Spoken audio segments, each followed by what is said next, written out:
জোরপূর্বক জনবল দিয়ে আরেকজনের প্রোগ্রাম বন্ধ করে সেটিকে প্রচার করতে চাইবেন, এটি কখনোই বুদ্ধিমানের কাজ নয়।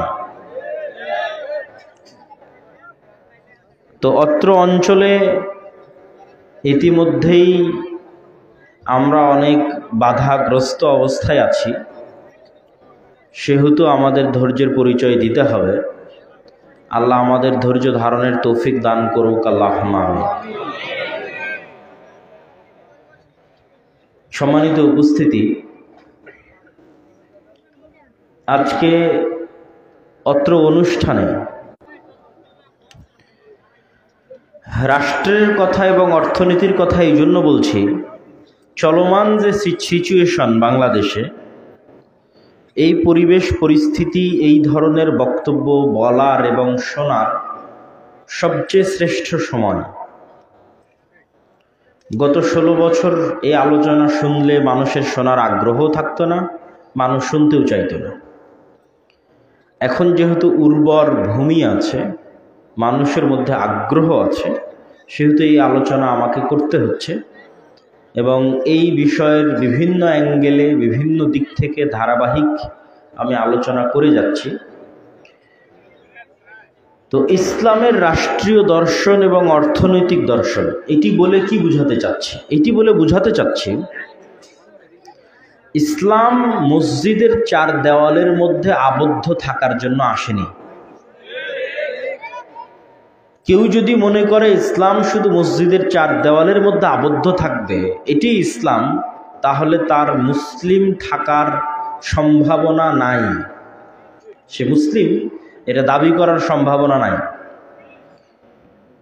আল্লাহ সুবহানাহু ওয়া তাআলা কোরআনে বলেছেন, উদখুলু ফিস-সিলমি কাফা, পরিপূর্ণ রূপে তোমরা ইসলামে প্রবেশ করো। পরিপূর্ণ রূপে ইসলামে প্রবেশ মানে বাড়িতে ইসলাম মানবে, মসজিদে ইসলাম মানবে, কিন্তু সংসদে যখন বসবে, ব্যাংকে যখন যাবে, আদালতে যখন যাবে, তখন ইসলাম মানবে না। এটি হচ্ছে তুমি অপূর্ণাঙ্গ ইসলামের মধ্যে আছো। অতএব তোমাদেরকে পূর্ণাঙ্গ ইসলামের মধ্যে প্রবেশ করতে হবে। আর এই বিষয়ে আল্লাহ সুবহানাহু ওয়া তাআলা আরো বহু আয়াত এবং বহু রাসূল সাল্লাল্লাহু আলাইহি ওয়াসাল্লামের বহু হাদিস আমাদের সামনে আছে, যেগুলো প্রমাণ করে যে Islam is a complete code of life. Complete code of life মানে আমাদের জীবনের সকল দিক বিষয়ে দিক নির্দেশনা বিধিবিধান ইসলামের মধ্যে আছে। এই জন্য ইসলাম হচ্ছে কমপ্লিট কোড অফ লাইফ। আর ইসলামের এই কমপ্লিট কোড অফ লাইফকে যারা অস্বীকার করে, তারাই হচ্ছে সেকুলার। সেকুলার মানে ধর্মনিরপেক্ষ। সেকুলার মতবাদের অনুসারী মানে ধর্মনিরপেক্ষ মতবাদের অনুসারী। তো সেকুলারিজম, ধর্মনিরপেক্ষ মতবাদ কি? যে বলে ধর্ম শুধু মসজিদের আর মাদ্রাসায় থাকবে, রাষ্ট্রে, অর্থনীতিতে, বিচার ব্যবস্থায় ধর্ম আসতে পারবে না। এই জন্য সেকুলারিজম একটি কুফরি মতবাদ। তো ইসলামের রাষ্ট্র ব্যবস্থার যে দর্শন আছে তার প্রমাণ স্বয়ং আমাদের নবী মুহাম্মদ সাল্লাল্লাহু আলাইহি ওয়াসাল্লাম রাষ্ট্র প্রতিষ্ঠা করেছেন, রাষ্ট্রনায়ক হয়েছেন। তার পরবর্তীতে 4 জন খলিফা, তারাও রাষ্ট্রের দায়িত্ব পালন করেছেন। এবং রাসূলুল্লাহ সাল্লাল্লাহু আলাইহি ওয়াসাল্লাম ভবিষ্যৎবাণী করে গেছেন যে একদিন আসবে যেই দিন সমগ্র পৃথিবীর সকল বাড়িতে, কি মাটির বাড়ি কি ইটের বাড়ি, সকল বাড়িতে ইসলাম প্রবেশ করবে ইনশাআল্লাহ। বিইজ্জি আজিজিন আও বিযুল্লি জালিলিন, হয় সম্মানের সাথে প্রবেশ করবে, না হয় অপমানের সাথে প্রবেশ করবে। তথা যে সম্মানের সাথে দিন গ্রহণ করবে তার বাড়িতে সম্মানের সাথে প্রবেশ করবে, যে সম্মানের সাথে গ্রহণ করবে না তার বাড়িতে জোরপূর্বক প্রবেশ করবে। এবং রাসূলুল্লাহ সাল্লাল্লাহু আলাইহি ওয়াসাল্লাম আরো বলেছেন, লা তাকুমুস সাআহ কিয়ামত ততদিন পর্যন্ত সংঘটিত হবে না যতদিন না ঈসা ইবনে মারিয়াম পৃথিবীতে নেমে না আসছে। আর মারিয়ামের সন্তান ঈসা যখন পৃথিবীতে নেমে আসবে তখন তিনি ক্রুশকে ভেঙে দিবেন, শুকুরকে নিষিদ্ধ করবেন। ক্রুশ ভেঙে দিবেন কেন? কেননা যেই মুহূর্তে ঈসা বিন মারিয়াম নামবেন, সেই নামার প্রেক্ষাপটটা হবে ক্রুশ ভেঙে দেওয়ার মতো। কি সেই প্রেক্ষাপট? আল্লাহর নবী বলেন সাল্লাল্লাহু আলাইহি ওয়াসাল্লাম যে রোমান খ্রিস্টানদের সাথে তোমাদের একটা চুক্তি হবে। এই চুক্তির ভিত্তিতে তোমরা আর রোমান খ্রিস্টানেরা এক কমন শত্রুর বিরুদ্ধে লড়াই করবে। সেই কমন শত্রু কে হবে আল্লাহ ভালো জানে। রোমান খ্রিস্টান এবং মুসলমানেরা একসাথে কাঁধে কাঁধ মিলিয়ে এক কমন শত্রুর বিরুদ্ধে যুদ্ধ করবে। সেই যুদ্ধে তোমরা বিজয়ী হবে। বিজয়ী হওয়ার পর একজন রোমান খ্রিস্টান ক্রুশকে এভাবে উঁচিয়ে ধরে বলবে যে ক্রুশের জয় হোক, ক্রুশের কারণে বিজয় হয়েছে। তখন এক মুসলমানের গায়রাত, ইমানি গায়রাত জেগে যাবে, তখন সে ওই ক্রুশকে ভেঙে দিবে। যখন ক্রুশকে ভেঙে দিবে তখন রোমান প্রায় ৮০টি পতাকার নিচে,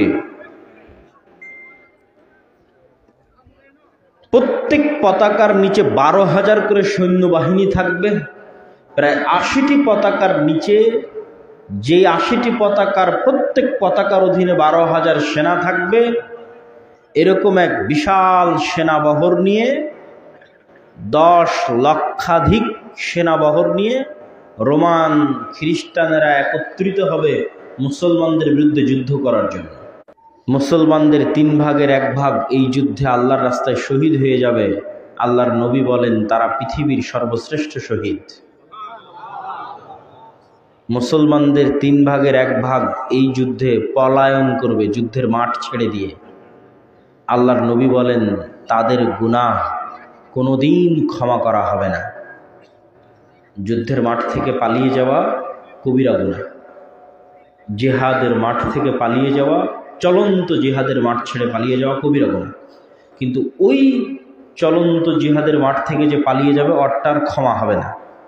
অন্য জিহাদের মাঠ থেকে কেউ পালিয়ে গেলে তওবা করলে ক্ষমা হতে পারে, আল্লাহর ইচ্ছা।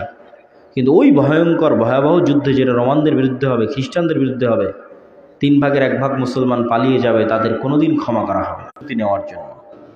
কিন্তু আসার পথে তারা বুঝবে যে ঘটনা মিথ্যা, দাজ্জাল তখন বের হয়নি। কিন্তু দাজ্জাল বের হওয়ার পরিবেশ আসলে তৈরি হয়ে গেছে, তারাও বুঝতে পারবে। যখন দামেস্কে ফিরে আসবে, দামেস্কের কোন এক মসজিদে ঈসা আলাইহিস সালাতু ওয়াস সালাম এই যুদ্ধের পরবর্তী সময়ে এই, তারপরে তো অবশ্যই দাজ্জালের বিরুদ্ধে যুদ্ধ হবেই। দাজ্জালের বিরুদ্ধে যুদ্ধের কথা বলা আছে যে ঈসা আলাইহিস সালাতু ওয়াস সালাম দাজ্জালকে ধরার জন্য জেরুজালেমের উদ্দেশ্যে রওনা দেবে। জেরুজালেমের বাব আল-লুদ, লুদ নামক দরজার সামনে তিনি দাজ্জালকে হত্যা করবেন।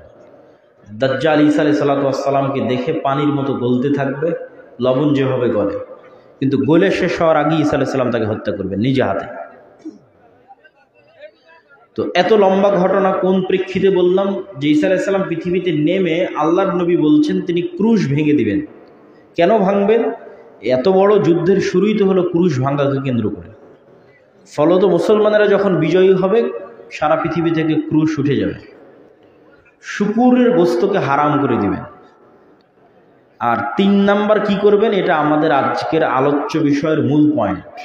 আল্লাহর নবী ৩ নম্বরে বলছেন তিনি হবেন হাকামান মুকসিতা। ৭ বছর ব্যাপী পৃথিবীতে ন্যায়ের শাসন, ন্যায় বিচারের শাসন প্রতিষ্ঠা করবেন। বলেন আল্লাহু আকবার। তো এই বাক্য থেকে আমাদের অর্জন কি? আমাদের আজকের আলোচনার বিষয়বস্তু কি? ইসলামের রাষ্ট্র দর্শনের ব্র্যান্ডিংটা কি? কি ব্র্যান্ডিং ইসলাম করছে তার রাষ্ট্রীয় দর্শনের জন্য এই বাক্যের মধ্যে তা ফুটে উঠবে। যেমন আজকে যদি বলি আপনাদের আজকের এই অনুষ্ঠানের ব্র্যান্ডিংটা কি, তো আপনারা বলবেন আজকের অনুষ্ঠানে শেখ আব্দুর রাজ্জাক বিন ইউসুফ এবং তার 3 সন্তান উপস্থিত হবে, এটাই ফোকাসিং পয়েন্ট। আরও অনেক বক্তা আছে, আয়োজক আছে, অতিথি আছে, কিন্তু ফোকাসিং এটাই। ঠিক যে কোনো কোম্পানি তার একটা না একটা ব্র্যান্ডিং বাক্য আছে, শব্দ আছে, যেটা তার ফোকাস। যে এই ফ্রিজের জগতে, এসির জগতে অমুক 1 নাম্বার, বা এই প্রোডাক্টের জগতে অমুক বেস্ট, গাড়ির জগতে অমুক বেস্ট। তো ব্র্যান্ডিংটা হয় শর্টকাট। আরও অনেক গুণ আছে, যে গুণ আরও অনেকের মধ্যে থাকতে পারে, কিন্তু যেটার কারণে সে এগিয়ে, ওটাই ব্র্যান্ডিং। তো ইসলাম রাষ্ট্র প্রতিষ্ঠা হবে, এটার ব্র্যান্ডিং কি? আল্লাহর নবী বলছেন ঈসা আলাইহিস সালাতু ওয়াস সালাম 7 বছর ব্যাপী ন্যায়ের শাসন প্রতিষ্ঠা করবে। তাহলে বলেন তো ইসলামের শাসন ব্যবস্থার ব্র্যান্ডিং কি? ন্যায় প্রতিষ্ঠা হবে, ন্যায় বিচার প্রতিষ্ঠা হবে। আল্লাহর নবী আরও অনেক কিছু বলতে পারতেন, ইসলামের শাসন ব্যবস্থার আরও অনেক ভালো ভালো দিক আছে।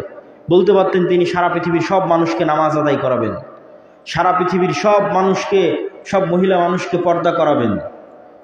আরও অনেক অসংখ্য পয়েন্ট আছে, ওগুলো ইসলামের অংশ, কিন্তু ইসলামের রাষ্ট্র ব্যবস্থার ব্র্যান্ডিং নয়। ইসলামী রাষ্ট্র ব্যবস্থার ব্র্যান্ডিং হচ্ছে ন্যায়ের শাসন প্রতিষ্ঠা, যেটা আল্লাহর নবী ঈসা আলাইহিস সালামের ক্ষেত্রে বললেন। কেননা ঈসা আলাইহিস সালাম যে শাসন প্রতিষ্ঠা করবে, ওটা ইসলামী শাসন না অন ইসলামিক শাসন? ইসলামী শাসন। ঈসা আলাইহিস সালাতু ওয়াস সালাম যে শাসন প্রতিষ্ঠা করবেন, সেটা ইসলামী খেলাফা। তাহলে ইসলামী খেলাফার 1 নাম্বার ব্র্যান্ডিং ন্যায় বিচার প্রতিষ্ঠা হবে।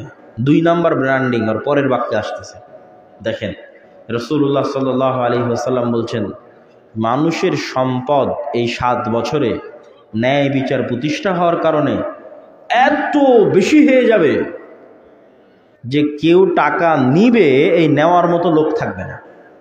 বলেন আল্লাহু আকবার। তাহলে ন্যায় বিচারের সাথে টাকার সম্পর্ক তৈরি হয়ে গেল। আজকে আমার বক্তব্যের বিষয় কিন্তু এই দুইটাই, 1 রাষ্ট্রে ইসলাম, 2 অর্থনীতিতে ইসলাম। রাষ্ট্রে ইসলাম, ন্যায় বিচার, ন্যায় বিচার প্রতিষ্ঠা হয়ে গেলে টাকা বেড়ে যাবে। কেন? আমি স্বেচ্ছাসেবকদের অনুরোধ করব যে আপনারা স্থায়ীভাবে ওখানে কয়েকজন লোক রাখেন, যারা ওখানে যারা দাঁড়াবে তাদেরকে বারবার এই কোনায় জায়গা ফাঁকা আছে, পিছনে আছে, অথবা এই সাইডেও আপনারা জায়গা বেশি করে দেন, বসার ব্যবস্থা করে দেন। যেহেতু জায়গা সংকলন হচ্ছে না, বসার ব্যবস্থা করে দেন। সম্মানিত উপস্থিতি, আমরা আপনাদের সামনে আলোচনা তুলে ধরছিলাম ইসলামের রাষ্ট্র ব্যবস্থার ব্র্যান্ডিংটা কি, ন্যায়। অর্থনীতির ব্র্যান্ডিং কি, ন্যায় প্রতিষ্ঠা হলে কেন টাকা বেশি হয়। আজকে আপনারা যারা এখানে যতজন উপস্থিত আছেন, অনেকের, অসংখ্য জনের কষ্ট আছে, তার পকেটে টাকা নেয়। ধরেন আমারই কষ্ট আছে যে আমার টাকার অভাব আছে, আপনাদের অসংখ্য মানুষের কষ্ট আছে, তার টাকার অভাব আছে। এটা স্বাভাবিক, সিম্পল। কেন আপনার টাকার অভাব আছে? হাদিস বলছে এই পৃথিবীতে ন্যায় নাই, এই দেশে ন্যায় নাই, এই জন্য আপনি গরিব। তো দেশে ন্যায় না থাকার সাথে আপনার গরিব হওয়ার সম্পর্ক কি? এটাই তো বড় আশ্চর্য বিষয়। এখন এই মুহূর্তে বাংলাদেশে কোনো জায়গায় যদি 500 টাকার ঘুষের লেনদেন হয়, তাহলে সারা বাংলাদেশের 18 কোটি মানুষ ওই 500 টাকার গরিব হয়ে যাচ্ছে। এই 500 টাকাটা আপনার পকেট থেকে জোর করে বের করা হচ্ছে না, কিন্তু আল্লাহ পৃথিবীভাবেই সাজিয়েছে। অন্যায় হবে, দুর্নীতি হবে, গরিব হবে, করছে আর একজন, কিন্তু তার প্রভাব আমি ভোগ করব। গত 16 বছরে যদি 80,000 কোটি টাকা পাচার হয়ে থাকে, তার মানে 18 কোটি মানুষ 80,000 কোটি টাকার গরিব হয়ে গেছে। কিন্তু ওইটা আপনি দেখতে পাচ্ছেন না যে আপনার পকেট থেকে কেউ হাত দিয়ে বের করে নিল, কিন্তু আপনার পকেট থেকে বের হয়ে যাচ্ছে। এটাই হচ্ছে অর্থনীতির সবচেয়ে বড় ভয়ঙ্কর মারপ্যাচ। আর যখনই ন্যায় প্রতিষ্ঠা হবে, অটোমেটিক টাকা বাড়তে থাকবে, আপনাদের বাড়বে, সবার বাড়বে। সারা পৃথিবীতে যদি ন্যায় প্রতিষ্ঠা হয়, সারা পৃথিবীর বাড়বে। আজকের আমেরিকা বা ইউরোপে অঢেল সম্পদ, তাদের ডেমোক্রেসি, গণতন্ত্রের কারণে, প্রযুক্তির উন্নয়নের কারণে এগুলো পরে। আজকের আমেরিকা এবং ইউরোপে অঢেল সম্পদ, আর আমার বাংলাদেশে 1 টাকাও নাই। মুসলিম দেশগুলোতে 1টা টাকা নাই। তার সবচেয়ে বড় কারণ আগে কোনটা? আগে হচ্ছে তারা অন্যায় করছে, জুলম করছে, আমরা জুলমের শিকার হচ্ছে। 190 বছর যাবৎ এই দেশের সব ধন সম্পদ লুটে নিয়ে চলে গেছে।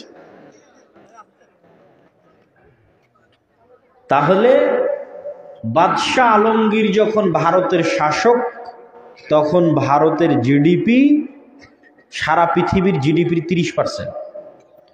আর ব্রিটিশরা যখন ভারত ছাড়ে, তখন পাকিস্তান, বাংলাদেশ, ভারত মিলে সারা পৃথিবীর জিডিপির 3%, মানে 27% চুরি হয়ে গেছে 190 বছরে। তাহলে আমরা গরিব কেন? আর একজনের জুলমের শিকার হওয়ার কারণে গরিব। পৃথিবীতে জুলম চলতেছে। আফ্রিকান মুসলিমেরা গরিব কেন? আফ্রিকান কান্ট্রিগুলোর সব খনিজ সম্পদ ইউরোপ আর আমেরিকা লুট করে নিয়ে চলে যাচ্ছে, এই জন্য আফ্রিকার মুসলমানেরা গরিব। আপনি যান, গিয়ে দেখেন। তাহলে পৃথিবীতে আমরা গরিব আছি, পৃথিবীতে মানুষ গরিব আছে, কারণ পৃথিবীতে জুলম আছে। পৃথিবীতে যদি ন্যায় প্রতিষ্ঠা হবে, পৃথিবীতে কেউ গরিব থাকবে না। আল্লাহর নবী বলছেন হাদিসে যে ঈসা আলাইহিস সালাতু ওয়াস সালাম হাকামান মুকসিতা, সারা পৃথিবীতে ন্যায় বিচার প্রতিষ্ঠা করবেন। আর ন্যায় বিচারের ফলে কি ঘটবে? টাকা নেওয়ার মতো লোক থাকবে না। এটা লজিক্যাল, এটা বাস্তব, এটা সত্য। সম্মানিত উপস্থিতি, এই জন্য আমাদের আগে বুঝতে হবে রাষ্ট্রে ইসলাম গেলে উপকার কি। মানুষকে ভয় দেখানো হয়, রাষ্ট্রে ইসলামের নেগেটিভ চরিত্র দেখানো হয়। রাষ্ট্রে ইসলাম গেল মানে জঙ্গি হয়ে গেল, রাষ্ট্রে ইসলাম গেল মানে সন্ত্রাসী হয়ে গেল। আর আল্লাহর নবী বলছেন রাষ্ট্রে ইসলাম গেল মানে ন্যায় বিচার প্রতিষ্ঠা। সম্মানিত উপস্থিতি, যখনই মানুষ বুঝবে যে রাষ্ট্রে ইসলাম গেলে ন্যায় প্রতিষ্ঠা হবে, একটা মানুষ মাজলুম হবে না, রাষ্ট্রে ইসলাম গেলে মানুষের ধন সম্পদ বেড়ে যাবে, তখন আপনিও চাইবেন যে রাষ্ট্র ক্ষমতায় ইসলাম যাক। চাইবেন না? চাইবেন না? অবশ্যই চাইবেন। প্রশ্ন হচ্ছে যাবে কিভাবে? রাষ্ট্রে ইসলাম যাবে ঠিক ওইভাবেই যেইভাবে নবী রাসূলদের মাধ্যমে রাষ্ট্রে ইসলাম গেছে। নবী রাসূলদের পদ্ধতির বাইরে আর কোনো পদ্ধতিতে পূর্ণাঙ্গ ইসলামের রাষ্ট্রে যে কোনো তন্ত্রমন্ত্রের মাধ্যমে ইসলামকে রাষ্ট্র ক্ষমতায় নিয়ে যেতে চাইলে সেটি বিকৃত ইসলাম যাবে, সেটি ভেজাল ইসলাম যাবে, সঠিক অবিকৃত ইসলাম যাবে না।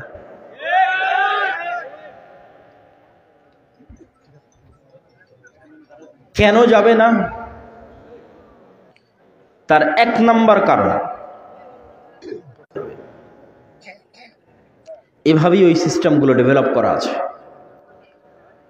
তাহলে আপনি আব্দুল্লাহ বিন আব্দুর রাজ্জাক, আপনি বলছেন কিভাবে যেতে হবে বলেন? অবশ্যই আমাদের মধ্যে ওই চিন্তা চেতনা থাকতে হবে। চিন্তা চেতনা যেন থাকে, এই জন্যই আমরা বক্তব্য দিচ্ছি, আলোচনা করছি। যাবে কিভাবে? যাওয়ার 1 নাম্বার শর্ত হচ্ছে ঈসা আলাইহিস সালাতু ওয়াস সালামের ক্ষেত্রে আল্লাহর নবী বলছেন তিনি ন্যায় বিচার প্রতিষ্ঠা করবেন। ঈসা আলাইহিস সালাম যদি নিজে ন্যায়পরায়ণ না হয়, কেমনে ন্যায় বিচার প্রতিষ্ঠা করবে? এটা কি সম্ভব? ঈসা আলাইহিস সালাম যদি ন্যায় বিচার পৃথিবীতে প্রতিষ্ঠা করতে চায়, আগে ঈসা আলাইহিস সালামকে নিজেকে ন্যায়পরায়ণ হতে হবে, তবেই তিনি পৃথিবীতে ন্যায় বিচার প্রতিষ্ঠা করতে পারবেন। তাহলে আমরা যদি বলি যে আমরা ক্ষমতায় যাব ইসলামের নামে আল্লাহর দয়ায়, তো ইসলামের নামে আল্লাহর দয়ায় যেই ক্ষমতায় যাবেন, ওই ক্ষমতার 1 নাম্বার শর্ত ন্যায় বিচার প্রতিষ্ঠা করা। তাহলে আগে আমার এবং আপনার মধ্যে ন্যায়পরায়ণতা থাকতে হবে, তবে আল্লাহ আমাকে এবং আপনাকে তার দয়ায় রাষ্ট্র ক্ষমতায় দিবে। যদি আমার এবং আপনার মধ্যে ন্যায়পরায়ণতা না থাকে, তাহলে আল্লাহর দয়ায় ইসলামের নামে আল্লাহ আমাদেরকে রাষ্ট্র ক্ষমতায় দিবেন না। আমি যদি আরো স্পষ্ট করে বলি, ধরেন আমরা আজকে মঞ্চে দাঁড়িয়ে বক্তব্যের আলোচনায় গত 16 বছর কত দুর্নীতি হয়েছে তার বিবরণ দিচ্ছি। ফেসবুকে, ইউটিউবে, টুইটারে, টিকটকে আমাদের জেনজি ট্রল করতেছে, মজাক করতেছে, ঠাট্টা করতেছে, কিন্তু বিশ্বাস করেন যারা আজকে এগুলোর নিন্দা করতেছে, ট্রল করতেছে, ঠাট্টা করতেছে, এদেরকে ক্ষমতায় বসায় দেন, এরা গত 16 বছরের চাইতে বেশি দুর্নীতি করবে।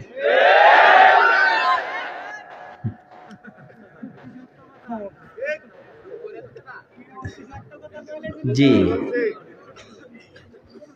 তো আমরা বলছি আরেকজনের দুর্নীতি, আরেকজনের অসততা, অন্যায়পরায়ণতার দুর্নাম করছি মানেই আল্লাহ আমাকে দিয়ে দিবে ক্ষমতায়, এটা নয়। আল্লাহ সুবহানাহু ওয়া তাআলা জানেন যে আপনাকে ক্ষমতায় দিলে আপনি ওর চেয়ে বড় দুর্নীতিবাজ হবেন। তাহলে আপনি যদি বলেন ইসলামের নামে আমাকে ক্ষমতায় যেতে হবে, তাহলে 1 নম্বর শর্ত হচ্ছে আগে নিজের মধ্যে, নিজের পরিবারে, নিজের ব্যক্তিগত জীবনে, সমাজে যে যে ছোট্ট ছোট্ট জায়গায় আছেন, ওই প্রত্যেক ছোট জায়গায় শতভাগ ন্যায়পরায়ণতা প্রতিষ্ঠা করতে হবে। এটা শুধু আমার এবং আপনার জেনারেল শিক্ষিত মানুষদের জন্য না, আলেম ওলামাদের জন্য।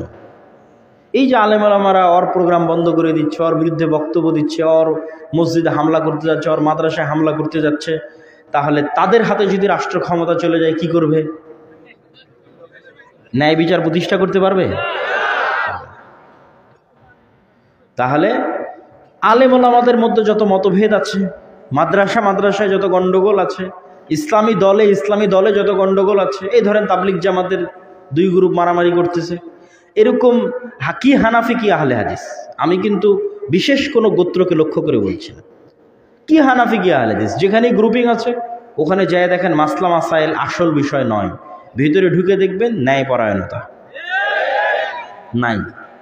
তাহলে যে তার দলের মধ্যে ন্যায় প্রতিষ্ঠা করতে পারলো না, তার মাদ্রাসায় ন্যায় প্রতিষ্ঠা করতে পারলো না, তার মসজিদে পারলো না, আল্লাহ সুবহানাহু ওয়া তাআলার ঠেকা পড়েনি যে তাকে রাষ্ট্র ক্ষমতায় দিবে।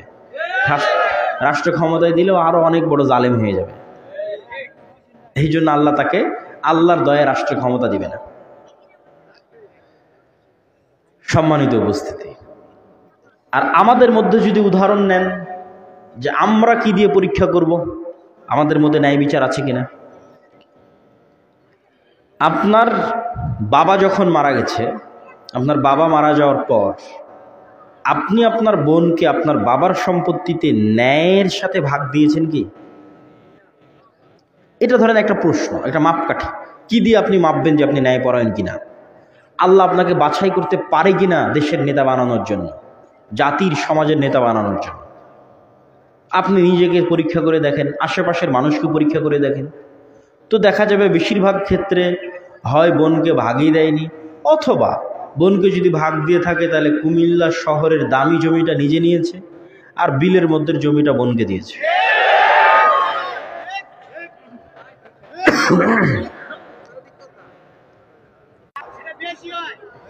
তো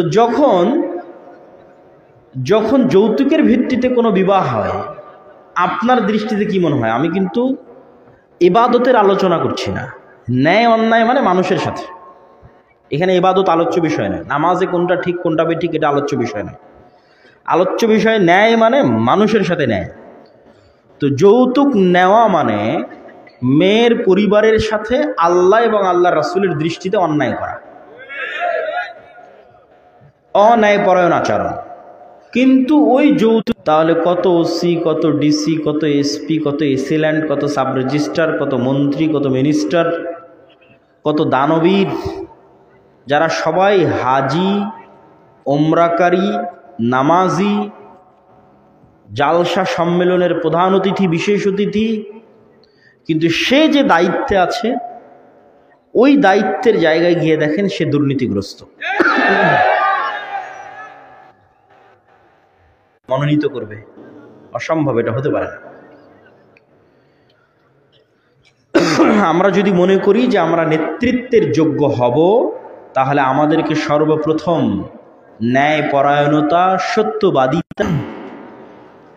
আপনি আপনার স্ত্রীকে বিবাহ করে নিয়ে যাচ্ছেন বাসায়, এটা আমানত।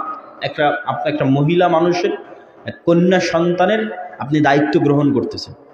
আপনি OC, DC, SP, AC land, sub registrar, মন্ত্রী, মিনিস্টার, প্রধান শিক্ষক, আপনি দায়িত্বপ্রাপ্ত। এই প্রত্যেকটা দায়িত্বের জায়গায় যখন আপনি খেয়ানত করতেছেন, তখন আল্লাহর রাসূলের প্রশ্ন ফাঁস করতো, আবার সেই টাকা আল্লাহর রাস্তায় দান করতো। তো সে অনেক বড় আল্লাহওয়ালা নামাজি হাজি ব্যক্তি। তাহলে আল্লাহর নবীর এই হাদিসের আলোকে সে কি? মুনাফিক। তাহলে এই ধরনের ব্যক্তিরা নামাজ কেন পড়ে, হজ কেন করে, দান কেন করে? মূলত এই ধরনের ব্যক্তিরা তাদের মুনাফিকিকে ঢাকার জন্য ধর্মকে চাদর হিসেবে ব্যবহার করে। সে নামাজ মূলত পড়ে তার মুনাফিকিকে ঢাকার জন্য। হজ ওমরা করতে যায়, জালসায় প্রধান অতিথি হয়, দান করে তার মুনাফিকিকে ঢাকার জন্য, আসলে মুনাফিক। তো এই সমস্ত মুনাফিক মুসলিমেরা গোলাম থাকবে না নেতা হবে? গোলাম থাকবে। এইবার আপনি বলেন রাষ্ট্র ক্ষমতায় ইসলাম কিভাবে যাবে, তার এবার মাপকাঠি তৈরি করেন, পরিকল্পনা তৈরি করেন। আর যে মুসলমান এই সমস্ত মুনাফিকি থেকে পবিত্র, যার অন্তর সত্যবাদিতা দিয়ে পরিপূর্ণ, মানুষের প্রতি অন্যায় কথা ও কাজ থেকে মুক্ত, ফ্রেশ হৃদয়, আত্মমর্যাদা সম্পন্ন, আত্মমর্যাদাশীল, পরিষ্কার হৃদয়ের অধিকারী, সত্যবাদী, ন্যায়পরায়ণ ব্যক্তি, ব্যক্তিত্ব সম্পন্ন ব্যক্তি, এই রকম ব্যক্তি যখন সালাত আদায় করবে, সিয়াম পালন করবে, হজ করবে, ওমরা করবে, দান করবে, তখন এই এক একটা নামাজ, এক একটা সালাত, এক একটা সিয়াম, এক একটা হজ, ওমরা, এক একটা টাকা দানের পাওয়ার ক্ষমতা অনেক বেশি। এই ধরনের ফ্রেশ যদি একটা প্রজন্ম আমরা নিয়ে আসতে পারি, তবে সেই প্রজন্মের হাত দিয়ে ইসলাম ক্ষমতায় আসতে পারে। ওই প্রজন্ম নিয়ে আসার জন্য চেষ্টা করতে হবে। আপনি যদি বাংলাদেশের সবচেয়ে সৎ আল্লাহওয়ালা ন্যায়পরায়ণ ব্যক্তিকেও এখন ক্ষমতা দিয়ে দেন, তিনি দেশ একদিন এক সেকেন্ডও চালাতে পারবেন না, কেননা এই দেশের টপ লেভেল থেকে নিয়ে বটম লেভেল পর্যন্ত সব দুর্নীতিগ্রস্ত। এই জন্য তিনি চালাতে পারবেন না। হয় তাকেও দুর্নীতির সাথে আপোষ করতে হবে, না হয় ছেড়ে দিয়ে পালাতে হবে। তাহলে আমাদের রাস্তা কি? সৎ প্রজন্ম গড়ে তোলা। আর সৎ প্রজন্ম গড়ে তুলতে চাইলে শুরুটা হতে হবে অর্থনীতি দিয়ে। টাকার সম্পর্ক সততার সাথে আছেই। আমরা রাষ্ট্রে ইসলামের কথা বলছি, সেখানে টাকার কথা থাকবে না, অর্থনীতির কথা থাকবে না, এটা হবে না। তাহলে অর্থনীতি কিভাবে, কি দিয়ে শুরু হবে? অল্পে সন্তুষ্ট থাকা শিখতে হবে। নিজের রুজিকে, নিজের খাদ্যকে, যা আমার পেটে দিচ্ছি, আমার সন্তানের পেটে দিচ্ছি, এটাকে পবিত্র রাখাকে অনেক বড় চ্যালেঞ্জ, বদ্ধপরিকর হতে হবে। যে আমার রুজি, আমার ছেলেমেয়ের রুজি পবিত্র থাকবে, হারাম থেকে পবিত্র থাকবে। আর হারাম থেকে পবিত্র থাকতে চাইলে অল্পে তুষ্ট হওয়াই লাগবে। অসম প্রতিযোগিতায় লিপ্ত হয়ে হারাম থেকে বেঁচে থাকতে পারবেন না। যে কোনো অসম প্রতিযোগিতা আপনাকে হারামের দিকে টেনে নিয়ে যাবে। সামাজিক স্ট্যাটাস রক্ষা করার অসম প্রতিযোগিতা, পাড়া প্রতিবেশী কি কিনলো, কি খেলো, তার সাথে সামঞ্জস্য রক্ষা করার অসম প্রতিযোগিতা, কে কত সুন্দর জামা পরলো, কত দামি জামা পরলো, সেটা রক্ষা করার অসম প্রতিযোগিতা। এই প্রত্যেকটা অসম প্রতিযোগিতা আপনার মানসিকতাকে হারামের দিকে ধাবিত করবে। তো এক নম্বরে লাগবে অল্পে তুষ্ট। আর এই অল্পে তুষ্ট হওয়ার আলামত কোরআন এবং হাদিসে সবচেয়ে বড় যেখানে পাওয়া যায়, সেটা হচ্ছে ঋণ বিমুখতার প্রতি আল্লাহর নবীর ব্যাপকভাবে উৎসাহীকরণ। আল্লাহর নবী ঋণ বিমুখতার প্রতি কেমনভাবে উৎসাহিত করেছেন? রাসূলুল্লাহ সাল্লাল্লাহু আলাইহি ওয়াসাল্লাম দোয়া করেছেন, আল্লাহুম্মা ইন্নী আউযু বিকা মিনাল। তো আপনার কি মনে হয় আমাদের নবী মুহাম্মদ সাল্লাল্লাহু আলাইহি ওয়াসাল্লাম সুদের ভিত্তিতে লোন নিতেন তাই এই দোয়া করছেন? না, এটা সুদি লোনের কথা বলা হয়নি, ওর পাঠ আরও পরে। এটা স্বাভাবিক আমরা একজন আর একজনের থেকে যে কর্জে হাসানা নিই, সুদ মুক্ত কর্জ, যে ভাই একটু আমার 100টা টাকা দরকার, একটু দেন তো, 50,000 টাকা দরকার, একটু দেন তো, কালকে পরশু দিয়ে দেবো, 1 মাস পরে দিয়ে দেবো, এই স্বাভাবিক যে কর্জে হাসানা নেই সেটি থেকে আল্লাহ নবী বাঁচতে চাচ্ছেন। সুদের কথা অনেক পরে। আর এক দোয়ায় রাসূলুল্লাহ সাল্লাল্লাহু আলাইহি ওয়াসাল্লাম বলেন, আল্লাহুম্মা ইন্নী আউযু বিকা মিনাল হাম্মি ওয়াল হুজনি। ওই দোয়ার শেষে বলা আছে ওয়া গালাবাতিদ দাইন, ঋণের বোঝা থেকে মুক্তি চাই। তো আল্লাহর নবীকে সাহাবীরা জিজ্ঞেস করছে, আল্লাহর নবী, ঋণ বা লোনকে আপনি এত ভয় পান কেন? কেন এত ভয় পান? রাসূলুল্লাহ সাল্লাল্লাহু আলাইহি ওয়াসাল্লাম উত্তরে বললেন, মানুষ যখন লোন নেওয়া শুরু করে তখন মিথ্যা বলা শুরু করে। মানুষ যখন কর্জ করা শুরু করে তখন মিথ্যা বলা শুরু করে। এত বড় কথা দিয়ে কি বুঝাতে চাচ্ছি?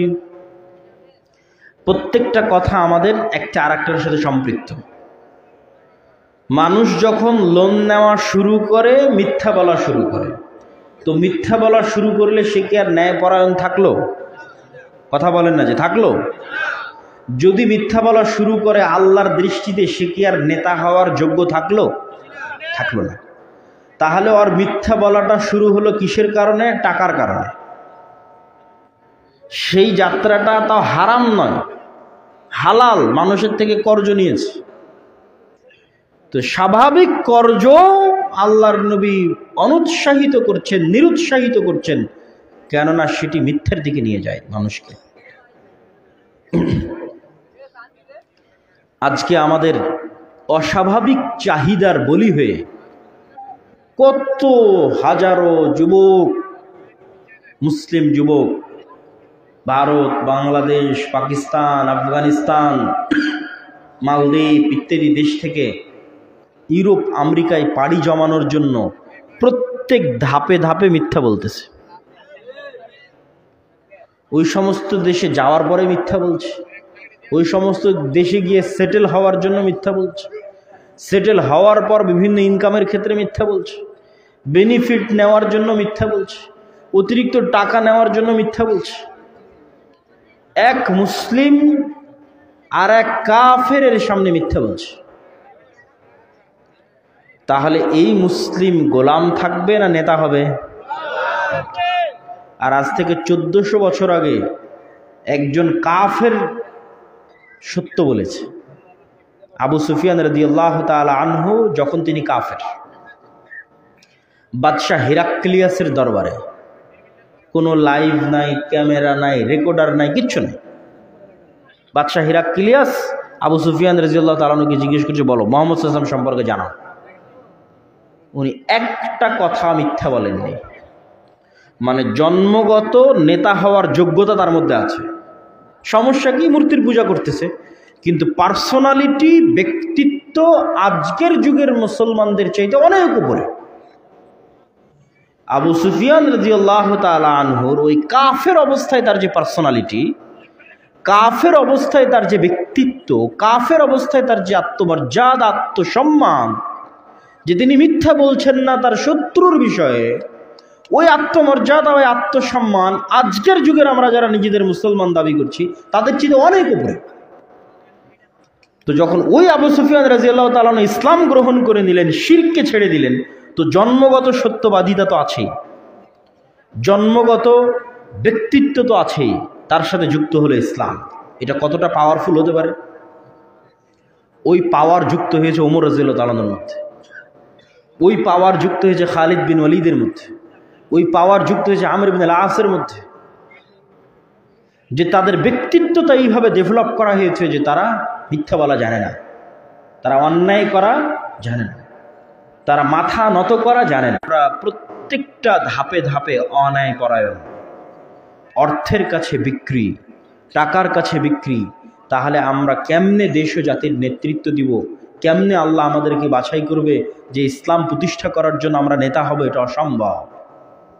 একজন ব্যক্তি আল্লাহর রাস্তায় যুদ্ধ করলো, শহীদ হলো, আবার জীবিত হলো, আবার যুদ্ধ করলো, আবার শহীদ হলো, আবার জীবিত হলো, আবার যুদ্ধ করলো, আবার শহীদ হলো। এই ব্যক্তি জান্নাতে যেতে পারবে না যদি তার ঋণ থাকে। অথচ জান্নাতে যাওয়ার সবচেয়ে শর্টকাট রাস্তা ছিল শহীদ হওয়া। এর চাইতে শর্টকাট কোনো রাস্তা জান্নাতে যাওয়ার নাই। কিন্তু এই রকম শহীদ তিনবার হলো। আল্লাহ নবী বলছে জান্নাতে যেতে পারবে না যদি লোন থাকে। সুদের লোনের কথা বলেন, সুদের লোন আরো পড়ে। মানুষ বিলাসিতার জন্য আর একজনের কাছে কর্জ করবে, এটা ইসলামের অর্থনৈতিক দর্শনের লক্ষ লক্ষ কিলোমিটারের মধ্যে নাই। তো মানুষ লোন করবে কখন? যখন ওর বাচ্চার অপারেশন করতে পারছে না, মারা যাবে। এইটা সুদের কথা বলতেছে না, স্বাভাবিক কর্জের কথা বলতেছে। সুদের কথা বহু পরে, ওর অস্তিত্বই নেই। স্বাভাবিক লোন মানুষ মোটরসাইকেল কেনার জন্য নিবে, এসি কেনার জন্য নিবে, ফ্রিজ কেনার জন্য নিবে, টিনের বাড়ি পাকা করার জন্য নিবে। এর অস্তিত্ব স্বাভাবিক লোন, সুদের না। এমনি লোন, ভাই তুমি আমাকে 10,000 টাকা দাও, আমি একটা মোটরসাইকেল নিব। ভাই তুমি আমাকে 20,000 টাকা দাও, আমি একটা ফোন কিনব। মানে বিলাসিতার জন্য আরেকজনের থেকে টাকা ধার করবে, সুদ বহু পরে। এমনি এরই অস্তিত্ব ইসলামের কয়েক লক্ষ কিলোমিটারের মধ্যে না। তো নিবে কখন লোন? কর্জে হাসানা নিবে কখন? ওর মেয়ে অপারেশনে আছে, মারা যাচ্ছে, টাকার অভাব, তখন কর্জে হাসানা। বাচ্চাকে পড়াতে পারতেছে না, নিরুপায়, তখন কর্জে হাসানা নেবে। তাহলে সুদ ভিত্তিক লোন আরো কত পরে থাকতে পারে। কিন্তু আজকের পৃথিবীকে তৈরি করা হয়েছে, এমন একটা ইকোসিস্টেমের উপর আজকের পৃথিবীকে ডেভেলপ করা হয়েছে যে আপনি সুদমুক্ত জীবনযাপন করতে চাইলেও পারবেন না। বাংলাদেশে তাও যদি কারো 10-15 বিঘা জমি থাকে, বাপদাদার রেখে যাওয়া 20-30 বিঘা জমি থাকে, তো তাও তার পক্ষে সুদমুক্ত থাকা কিছুটা হলেও সম্ভব, যে সে সুদমুক্ত থাকবে। কিন্তু ইউরোপ এবং আমেরিকায় যাওয়ার পরে আপনি ঢুকলেন, ঢোকার পরে সুদমুক্ত থাকবেন, এর প্রসেস আকাশ কুসুম কল্পনার সামিল।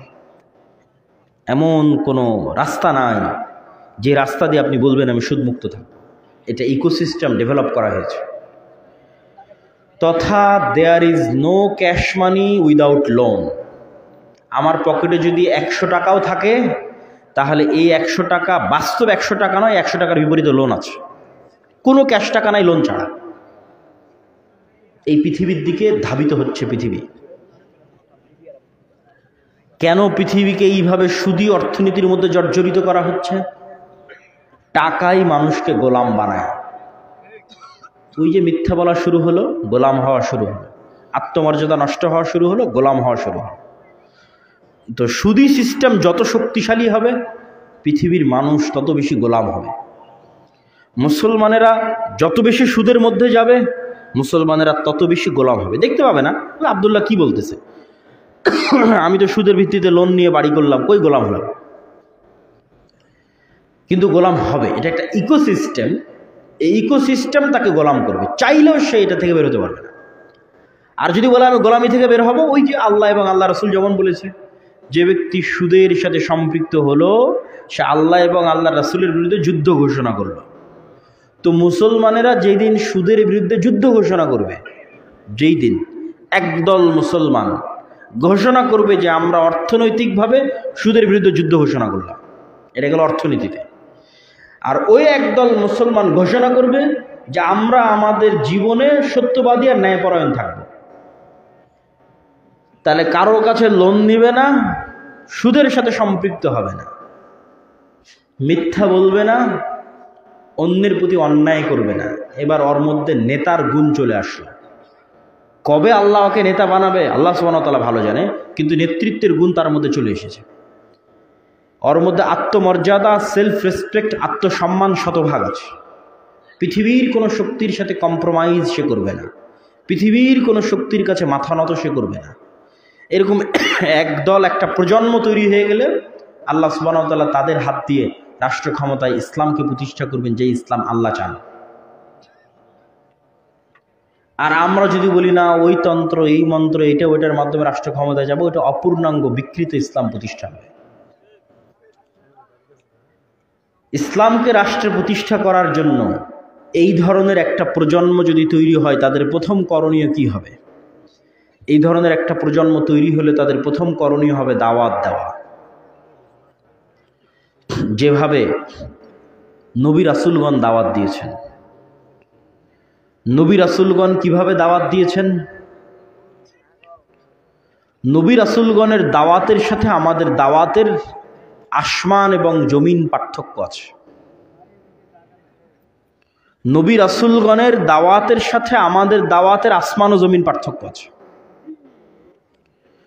নবী রাসূলগণ নিঃস্বার্থ দাওয়াত দিয়েছেন, আমরা স্বার্থের জন্য দাওয়াত দিই।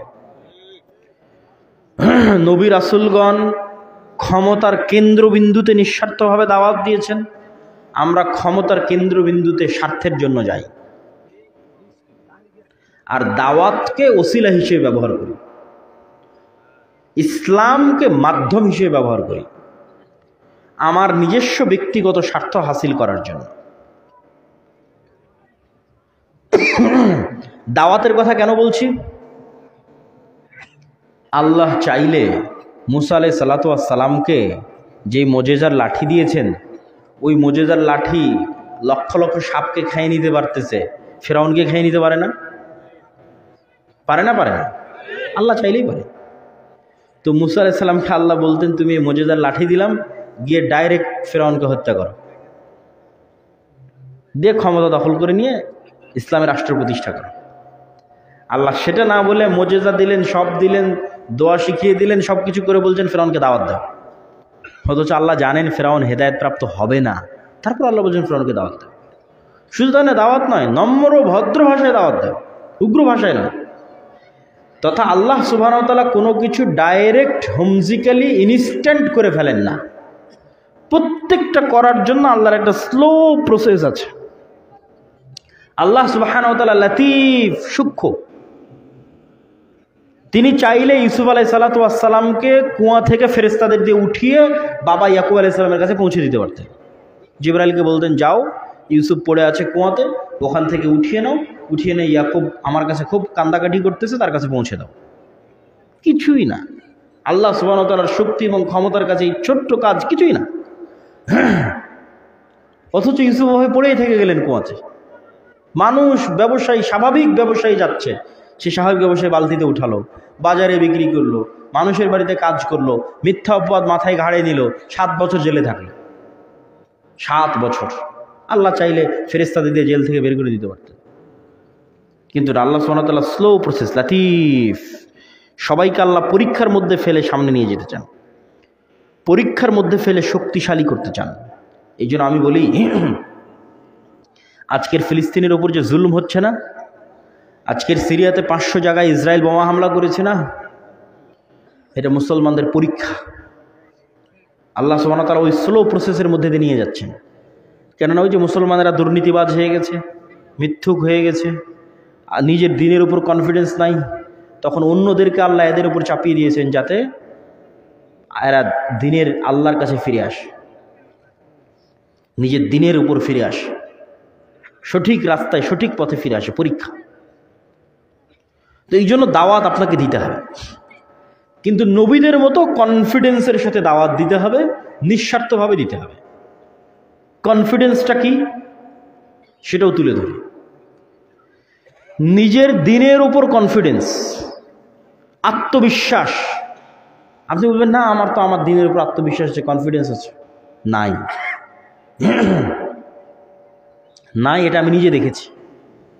লন্ডনের ইহুদি পাড়ায় গেলে 90% জন ইহুদির মুখে দাঁড়িয়ে আছে। কেন?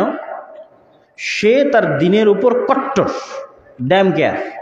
দাড়ি রাখলে মানুষ কি বলবে, মাথায় টুপি দিলে মানুষ কি বলবে, কল্পনাও করে না, চিন্তাও করে না। যে বাশার আল আসাদের পতনের পর সিরিয়ার 500 জায়গায় বোমা হামলা করতে না আমেরিকা না জাতিসংঘ কাউকে জিজ্ঞেস করার প্রয়োজন মনে করে না। আর আবার দাঁড়িয়ে রাখতে কাউকে কি ভাবলো এটা ভাবতে প্রয়োজন মনে করার দরকার আছে নাকি? দরকার নেই। 500 জায়গায় বোমা হামলা করতে চিন্তা করেনি, দাঁড়িয়ে রাখার জন্য চিন্তা করে। ইহুদিরা ভ্রান্ত হওয়ার পরও, অভিশপ্ত হওয়ার পরও তাদের দিনের ওপর ড্যাম কেয়ার, কট্টর। আমার দিনে যেটা আছে সেটা আমি পালন করব, পৃথিবী কি বললো না বললো দেখে লাভ নেই, এটাই স্বাধীনতা। আর একটা মুসলমানের সন্তান, আর গ্রাম আর পাড়া প্রতিবেশী সব গোলাম। ও কোনো একটা দিনের কোনো একটা বিধান পালন করে টিকে থাকুক সমাজে, সরকারি চাকরি করুক, রাষ্ট্রের, মুসলিম রাষ্ট্র বলতেছে, এই রাষ্ট্রের মধ্যে কাঠামোগত ইসলাম বিদ্বেষ আছে, রাষ্ট্রের কাঠামোর মধ্যে ইসলাম বিদ্বেষ আছে, করুক, পারবে না টিকতে। সম্মানিত উপস্থিতি, এই জন্য আমি বলি, আজকে যেমন ইদানিং এই 1-2 দিনের মধ্যে সীমান্তে বিজিবি এবং বিএসএফ এর যে উত্তেজনা, এইটা নিয়ে দেখবেন যে ফেসবুকে আমাদের জেনজি যুবকেরা ট্রল করতেছে ইন্ডিয়া বা ভারতকে নিয়ে, যে বাংলাদেশি বাঙালিরা খুব সাহসী, খুব বীর পুরুষ। আমি এটা অস্বীকার করছি না, কিন্তু আমার প্রশ্ন হচ্ছে, ভারত প্রতিষ্ঠা হয়েছে 47 সালে জওহরলাল নেহরু, গান্ধী, মৌলানা আবুল কালাম আজাদের সেকুলারিজমের উপরে, মানে ধর্মনিরপেক্ষ রাষ্ট্র হবে, সেকুলারিজম। আর 47 সালে বাংলাদেশ আর পাকিস্তান প্রতিষ্ঠা হয়েছে ইসলামের নামে আর মুসলমানের নামে। আজ 70 বছর পর এই পাকিস্তানের এই বাংলাদেশ পৃথিবীর সবচেয়ে বড় সেকুলার রাষ্ট্র হওয়ার জন্য পাল্লা দিচ্ছে। আর 70 বছর পর যেই ভারত সেকুলার হিসেবে জন্ম হয়েছিল, ওই ভারত নিজেকে কট্টর হিন্দুত্ববাদী হিসেবে পরিচয় দিতে কারো পরোয়া করে না। তাহলে বাংলাদেশে বসবাস করা মুসলমানেরা নিজের দিনকে রাষ্ট্রে প্রতিষ্ঠা করে শক্তভাবে বলবে রাষ্ট্রে ইসলাম চাই, ইসলাম প্রতিষ্ঠা করা হোক, এই কথা বলতে 10 বার ডানে বামে তাকাবে। কে যেন বলবে জঙ্গি, কে যেন বলবে সন্ত্রাসী। আর আপনার চোখের সামনে, পাশে, সীমান্তের ওপারে তার দিন ভ্রান্ত, তার ভ্রান্তির ওপরে সে কট্টর, রাষ্ট্রে আমার হিন্দু ধর্ম লাগবে। তাহলে এখন বলেন সাহসী কে? সাহসী ওরা না আপনারা? সাহসী ওরা, পরোয়া করেন পৃথিবীর আরো 1000 কিলোমিটার দূরে ইসরায়েলকে দেখেন। ইসরায়েলের আশেপাশের যত দেশ আছে মুসলিমদের, সবগুলো মিনমিন করে বলবে আমরা সেকুলার সেকুলার সেকুলার, আর ইসরায়েল বলছে আমি কট্টর ইহুদি, কি করবি কর। তো স্বাধীন তো ওই ইহুদি। আমি আমার বক্তব্যের শেষের দিকে চলে এসেছি। আমি এই বক্তব্যের আমার যে আলোচনা, এই আলোচনার সারমর্ম আপনাদের সামনে তুলে ধরে আমার বক্তব্যের ইতি টানার চেষ্টা করব ইনশাআল্লাহ। আমার বক্তব্যের বিষয় ছিল রাষ্ট্রে ইসলামের দর্শন কি, অর্থনীতিতে ইসলামের দর্শন কি। রাষ্ট্রে ইসলামের ব্র্যান্ডিং হচ্ছে ন্যায় বিচার, অর্থনীতিতে ইসলাম ব্যবস্থায় দাওয়াত দিতে হবে, রাষ্ট্রের কেন্দ্রবিন্দুতে দাওয়াত দিতে হবে নিঃস্বার্থভাবে, এবং নিজের দিনের উপর উইথ ফুল কনফিডেন্স, শক্ত কনফিডেন্সের সাথে রাষ্ট্রের কেন্দ্রবিন্দুতে নিঃস্বার্থভাবে দাওয়াত দেবে। ওই দাওয়াত দেওয়া শুরু হলে পরীক্ষা শুরু হবে, বিপদ আসবে, ওই পরীক্ষা শুরু হবে। ওই পরীক্ষার মাধ্যমে আল্লাহ সুবহানাহু ওয়া তাআলা যেভাবে চাইবেন সেভাবে রাষ্ট্র ক্ষমতা ইসলামকে নিয়ে যাবেন, সেটি আল্লাহ সুবহানাহু ওয়া তাআলার ইচ্ছা। আর বাকি যত তন্ত্রমন্ত্র আছে এগুলোর মাধ্যমে বিকৃত ইসলাম যেতে পারে, পূর্ণাঙ্গ ইসলাম, শতভাগ ইসলাম রাষ্ট্র ক্ষমতায় যাবে, এটি সম্ভব নয়। এই জন্য আপনাদের প্রতি উদাত্ত আহ্বান থাকবে, আপনারা আপনাদের ব্যক্তিগত জীবনে চেষ্টা করেন সত্যবাদী হওয়ার, চেষ্টা করেন ন্যায়পরায়ণ হওয়ার। এটাই স্বাধীনতা, এটি আত্মমর্যাদা, এটি আত্মসম্মান, এটাই নেতা হওয়া। চেষ্টা করেন ঋণ বিমুখ থাকার। আল্লাহ সুবহানাহু ওয়া তাআলা আপনাদের এবং আমাদের তৌফিক দান করুক, বলেন আল্লাহুম্মা আমিন। আগামী 13 ও 14 ফেব্রুয়ারি আল জামিয়া সালাফিয়া রূপগঞ্জ, নারায়ণগঞ্জ, ভারত, বাংলাদেশ, পাকিস্তান, সৌদি আরব, 4টে দেশের আলেম ওলামা উপস্থিত থাকবে ইনশাআল্লাহ। তো এই ব্যতিক্রম সালাফি কনফারেন্সে আপনাদের উপস্থিত হওয়ার উদাত্ত আহ্বান জানাচ্ছি, বলেন ইনশাআল্লাহ। কেন্দ্রিকই প্রচুর হয়েছে, এই জন্য আমাদের মক্তবগুলো রংপুর এবং রাজশাহী বিভাগ কেন্দ্রিকই বেশি। তবে আমাদের ইচ্ছা আছে যে আমরা অচিরেই এই অঞ্চলগুলোতেও দাওয়াতি সফর দিব, এবং আপনাদের অঞ্চলেও যে সমস্ত মক্তব আছে সেগুলো শিক্ষকদের আমাদের কাছে প্রশিক্ষণের ব্যবস্থা করব, এগুলো আমাদের পরিকল্পনা আছে। আমরা সারা বাংলাদেশে ইতিমধ্যে 500-র অধিক মক্তবের শিক্ষককে প্রশিক্ষণ দিয়েছি। তাদের যাতায়াত খরচ, থাকা খাওয়া খরচ দিয়ে সম্পূর্ণ বিনামূল্যে প্রশিক্ষণ দিয়ে তাদের নিজ নিজ এলাকায় পাঠানো আছে। তাদের মধ্যে প্রতিযোগিতার মাধ্যমে জাতীয় বক্তব্য